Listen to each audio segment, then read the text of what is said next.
کل تک یہ غریبوں کی لڑکیوں کو ڈانس کرایا کرتے تھے، آج اللہ تعالیٰ نے ان امیروں کی لڑکیوں کے جسموں سے کپڑے اتار کر ان کو لوگوں کی نظروں کو دیدار کرنے پر مجبور کر دیا۔ اللہ کے نبی نے کہا جس کی ماں بے پردہ گھومے اور بیٹا اپنی ماں کی بے پردگی پر کچھ نہ بولتا ہو، وہ بیٹا بھڑوا۔ جس کی بیوی بے پردہ گھومے اور شوہر اپنی بیوی کی بے پردگی پر کچھ نہ بولے، وہ شوہر بھڑوا۔ جس کی بہن بے پردہ گھومے اور وہ بھائی اپنی بہن کی بے پردگی پر خاموش رہے، وہ بھائی بھڑوا۔ اور جس کی بیٹی بے پردہ گھومے اور باپ اپنی بیٹی کی بے پردگی پر خاموش رہے، وہ باپ بھڑوا۔ ہماری 18-20 سال کی لڑکی جس کی شادی نہیں ہوئی گھر پہ رہتی ہے، اس کے ہاتھ میں اینڈرائڈ موبائل چیخ چیخ کے بتا رہا ہے کہ باپ کی تربیت میں کمی ہے۔ بیٹی کے ہاتھ میں وہ اینڈرائڈ موبائل چیخ چیخ کے کہہ رہا ہے یہ باپ ناکارہ ہے، بیٹی کے آگے باپ کی نہیں چل رہی ہے، باپ مجبور ہو چکا ہے۔ چھوڑیے شادیوں کا حال، جلسے میں آنے والیوں کو دیکھ لو، عید اور بقرعید کے دن عورتوں کے پہناوے دیکھ لو، اور اپنی جوان بچیوں کو دیکھ لو جن کی عمر 10 سال سے بڑی ہے۔ یاد رکھیے گا 10 سال سے بڑی لڑکی کے اوپر پردہ فرض ہو جاتا ہے۔ 10 سال سے بڑی لڑکی کا پھر سر کا ایک بال بھی کسی غیر مرد کو نہیں دکھنا چاہیے۔ ہماری نظروں میں بہت معمولی بات ہے، چھوٹی ہے۔ اللہ کے رسول نے فرمایا تھا جب تمہارا بیٹا 7 سال کا ہو تو اس کو نماز کا حکم دو، اور 10 سال کا ہو تو نماز کے لیے زبردستی کرو، نہ پڑھے تو اس کو مارو پیٹو۔ 10 سال کے بعد قرآن و حدیث کے سارے احکام نافذ ہو جاتے ہیں۔ آج کل 10-11 سال کی لڑکیاں بالغ ہو رہی ہیں، ٹی ویوں پر سیریل ایسے آ رہے ہیں، موبائلوں میں ایسی واہیات چیزیں یوٹیوب وغیرہ پر فیس بک پر آ رہی ہیں کہ ان کو دیکھ کر ہماری لڑکیاں جو کبھی 16-17 سال میں بالغ ہوتی تھیں، آج 11-12 سال کی عمر میں بالغ ہونے لگی ہیں۔ اور یعنیت پھیل چکی ہے، شرم و حیا طاق پر رکھی جا چکی ہے۔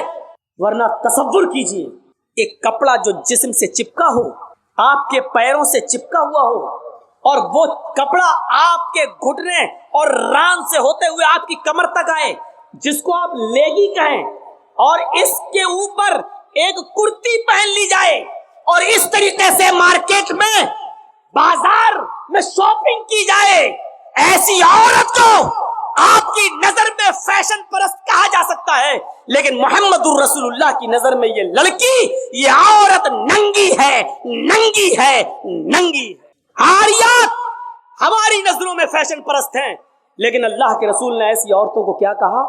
ننگی۔ میں نے نہیں کہا، پوچھو ان علماء سے عاریات کا مطلب کیا ہوتا ہے۔ کاسیات کپڑے پہنیں گی، عاریات لیکن ننگی ہوں گی۔ ایسی عورتوں کے بارے میں کہا ہے ننگی ہوں گی۔ یہ ہاف آستینوں کے کپڑے یہاں چل رہے ہیں، یہ کھلا ہوا ہے۔ ساڑیاں چل رہی تو ایسی کہ یہاں تک کا بلاؤز پہنے ہوئے ہیں، یہ کھلا ہے، پیٹ کھلا ہوا ہے۔ اور جو چند برقعے اب چل بھی رہے ہیں بہار بنگال میں، پہلے تو چلتے نہیں تھے، تو اب برقعوں میں بھی ڈیزائن چلنے لگی ہے، کڑے ہوئے برقعے، ڈیزائن دار برقعے۔ اب ایک بات بتائیے، برقعے کو آپ ایک تو ڈیزائن دار بنا رہے ہیں، اور دوسرا جب عورت یا لڑکی جب برقع اوڑھتی ہے تو سینے پر پھول بنا دیے آپ۔ یہ بتائیے یہاں پھول بنانے کی کیا ضرورت تھی؟ جب وہ پہنتی ہے تو پھول سینے پر، اور وہ لڑکی نے یہ برقع خریدا کیوں؟ اس کا مطلب کیا ہے کہ وہ بھی اس لیے خرید رہی ہے تاکہ میرے پھولوں پر نظر، یہ سننا پڑے گا تمہیں نہیں، تمہارے باپ کو بھی سننا پڑے گا۔ جب تک میں اس کرسی پر ہوں، یہ اتھارٹی، یہ پاور مجھے اسلام نے دیا ہے، سننا پڑے گا۔ کیوں خریدا ہے اس نے یہ برقع؟ یو پی سائڈ میں آ جاؤ، لکھنؤ کے برقعے دیکھ لو، بمبئی کے دیکھ لو، حیدرآبادی برقعے دیکھ لو، قسم خدا کی اب برقعے نہیں رہ گئے۔ اب 60 سال کی بڈھی بھی اوڑھ لے تو ایسا لگتا ہے جیسے وہ 18 سال کی لڑکی جا رہی ہے۔ یہ برقعے ایک بار سچا واقعہ ہے، 60 65 70 سال کی بڑھیا ایسا ہی برقع اوڑھ کے چہرہ چھپا کے جا رہی تھی، دھیرے دھیرے، بڈھی تھی وہ، دھیرے دھیرے چل رہی تھی، تو ایک لڑکا اس کا پیچھا کرنے لگا، 20-22 سال کا لڑکا اس بڈھی کا پیچھا کرنے لگا، کیونکہ جو سوچنے لگا برقع اتنا خوبصورت ہے تو برقعے کے اندر کتنا خوبصورت مال ہوگا، برقعے والی کیسی ہوگی، اس کا پیچھا کرنے لگا۔ بڑھیا دھیرے دھیرے چل رہی، لڑکا سمجھ رہا مجھے لفٹ دے رہی ہے، میری وجہ سے دھیرے دھیرے چل رہی، جبکہ وہ اپنی کمزوری کی وجہ سے دھیرے دھیرے چل رہی۔ بڑھیا سمجھ گئی کہ لڑکا میرا پیچھا کر رہا ہے، تو تھوڑی دور چلنے کے بعد اس نے اپنا نقاب کھولا اور اپنی تتلاتی زبان میں بولی بیٹا۔ لڑکے کا تو موڈ خراب ہو گیا، کم بخت میرا تو معاملہ ہی گڑبڑ ہو گیا۔ بیٹا تو میرا پیچھا کیوں کر رہا ہے؟ میں تو تیری اماں کی عمر کی ہوں، لڑکے کو بھی غصہ آ گیا, کہتی بھاگ, میں اپنے لیے نہیں اپنے ابا کے لیے ڈھونڈ رہا ہوں. اب 60 65 70 سال کی بوڑھیوں کو ایسے خوبصورت برقعے پہننے کی کیا ضرورت؟ برقعوں کا مقصد جو کبھی تھا پردہ, لیکن آج ان کا مقصد بھی وہ نہیں رہ گیا. اللہ کے نبی کے زمانے میں ایک صحابی اللہ کے نبی کے پاس آتی ہیں, مسند احمد کی صحیح روایت, جن کی چادر کپڑے سے نیچے, ٹخنے سے نیچے, چپل سے نیچے زمین کی مٹی اڑاتی ہوئی آتی ہے اور کہتی اللہ کے رسول میں اس چادر کو اوڑھ کر نماز پڑھنے جاتی ہوں. آپ نے کہا چادر اتنی نیچی ہونی چاہیے. اس نے کہا اللہ کے نبی کبھی کبھی زمین پر پیشاب و پائخانہ پڑا ہوتا ہے, گندگی پڑی ہوتی ہے, تو کیا میں تھوڑی سی اوپر کر کے پائخانہ گندگی کو کراس کر کے آگے نکل جاؤں؟ آپ نے کہا نہیں, دائیں سے نکل جا, بائیں سے نکل جا. کہنے لگی دائیں بھی مرد بیٹھے ہوتے ہیں, بائیں بھی مرد بیٹھے ہوتے ہیں, مجھے اسی گندگی کے اوپر سے نکلنا ہے. اے اللہ کے رسول اجازت دے دیجئے, میں تھوڑا سا اوپر کر لوں اور نکل جاؤں, اس کے بعد نیچے کر لوں گا. جب گندگی کو کراس کر لوں گی تو چادر میں نیچے کر لوں گی. اللہ کے نبی کہتے ہیں اگر مرد دائیں بیٹھے ہیں بائیں بیٹھے ہیں تو تو اسی گندگی کے اوپر سے نکل جا. کہنے لگی اللہ کے رسول وہ گندگی میری چادر میں لگ جائے گی, آپ مجھے اوپر اٹھانے کی اجازت نہیں دے رہے ہیں, ٹخنے سے اوپر, چپل سے اوپر چادر اٹھانے کی اجازت کیوں نہیں دے دیتے؟ آپ نے کہا نہیں, چادر اٹھانے کی اجازت, چپل سے بھی اوپر چادر اٹھانے کی اجازت نہیں دوں گا. کہا اللہ کے رسول پھر اس چادر میں پیشاب و پائخانہ لگ جائے گا. آپ نے کہا لگ جانے دے. کہنے لگی اے اللہ کے رسول اسی چادر کو تو اوڑھ کر میں نماز پڑھتی ہوں مسجد میں, جب اوپر عورتوں کا الگ انتظام ہوتا ہے یا پردے میں عورتوں کا انتظام ہوتا ہے تو میں اسی چادر کو اوڑھے اوڑھے نماز پڑھتی ہوں. آپ نے کہا اسی چادر کو اوڑھ کر نماز پڑھ لے. کہنے لگی اس میں پیشاب و پائخانہ لگ جائے گا, کیا اسی اور چادر کو اوڑھ کر نماز پڑھ لوں؟ آپ نے فرمایا ہاں. اے عورت جب پیشاب و پائخانہ تیری چادر میں لگے گا, جب تو آگے بڑھے گی تو تیری چادر زمین پر پڑی ہوئی مٹی سے رگڑ کھائے گی, کیونکہ تیری چادر نیچے ہے. جب پیشاب و پائخانہ اس میں بھر جائے گا, جب تو آگے بڑھے گی تو زمین پر پڑی ہوئی مٹی پر تیری چادر رگڑ کھائے گی, اور زمین پر پڑی ہوئی مٹی سے رگڑنے کی وجہ سے زمین کی پاک مٹی تیری چادر کو پاک کر دے گی. لیکن تجھے چادر اٹھانے کی اجازت نہیں, اسی چادر میں تو نماز پڑھ لے. گندگی لگتی ہے تو لگ جانے دے, آگے بڑھے گی تو زمین پر پڑی ہوئی پاک مٹی تیری چادر کو پاک کر دے گی. میرے بھائیوں پیشاب و پائخانہ دیکھ کر بھی اللہ کے رسول نے عورت کو چادر اٹھانے کی اجازت نہیں دی. میری بہنوں تمہارے دل کیسے گوارا کر لیتے ہیں, جلسوں میں بھی چوڑیاں خریدنے کے لیے, بیلونز خریدنے کے لیے, جلیبیاں خریدنے کے لیے تم کس طریقے سے لیڈیز پنڈال سے نکل کر تم بازاروں میں گھوم لیتی ہو. شرم آنی چاہیے. تمہارے کلیجے اور تمہارے دل کیسے گوارا کر لیتے ہیں کہ لڑکے اور لڑکیاں ایک جگہ شاپنگ کریں, دکانداری کریں, خریداری کریں. یہ تمہارے کلیجے تمہارے ضمیر کیسے گوارا کر لیتے ہیں؟ جبکہ اللہ کے نبی فرماتے ہیں لا یخلون رجل بامرأۃ الا کان ثالثهما الشیطان. کوئی مرد کسی عورت سے تنہائی میں نہ ملے, کوئی مرد کسی عورت سے اکیلے میں نہ ملے کہ اس میں تیسرا شیطان ہوتا ہے, اس میں تیسرا بہکانے والا شیطان ہوتا ہے. میرے بھائیوں اسلام کا قانون یہی ہے, اسلام کا نظام یہی ہے.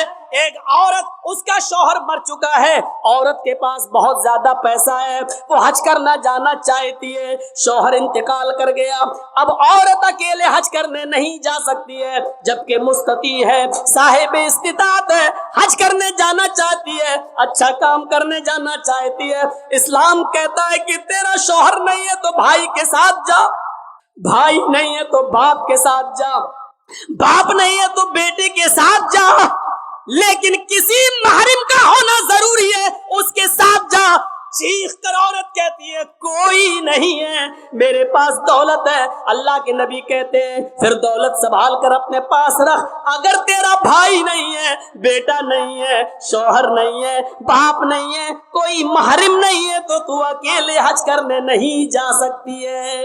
نہیں, اے اللہ کے نبی میرا پڑوس میں بڑا اچھا نیک